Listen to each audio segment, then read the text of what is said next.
I just wanted to tell you about a session I did with a raccoon named Ron the other day. I didn't actually mean to speak to Ron. I didn't know that Ron's mom even had a raccoon.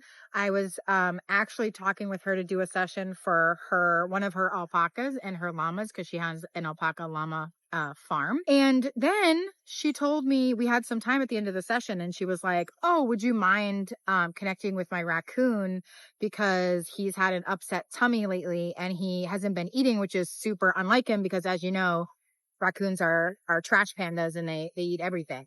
So she said she knew that he had an upset tummy. I was wondering if I could connect with him to see what was the issue was. I connected with Ron. He showed me that he ate something, that it was a blockage in his like intestinal tract. He said that he ate something that wasn't food that he shouldn't have and now it's a blockage. I got the sense that it was a piece of plastic and then he showed me a plastic bottle cap like the one on a small water bottle and he gave me the feeling that he would it was like a 50-50 chance whether he would live or not. And I asked him if there was anything that mom could do to make him feel better and he showed me applesauce.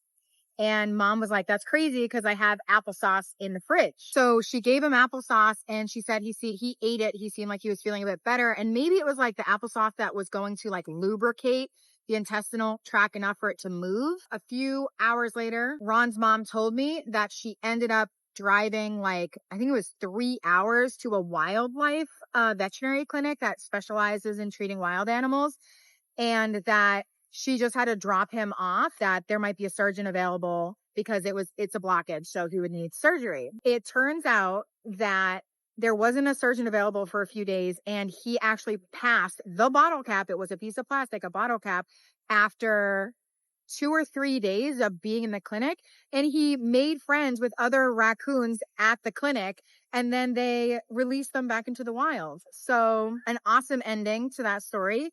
And I know Ron is living his best life in the wild as he should. And I just want to make you guys aware that Ron's mom, she didn't like capture him or something. I guess she found him in the woods when he was a month old and he would have died without her care. So she took care of him and she had him for, I think he was about 3 months when she contacted me, or 4 months. So she had him for about 3 months. If this medical issue hadn't happened, she probably would have ended up like staying with him. But I think, it just so happened that he got released back into the wild and that's what was meant to happen.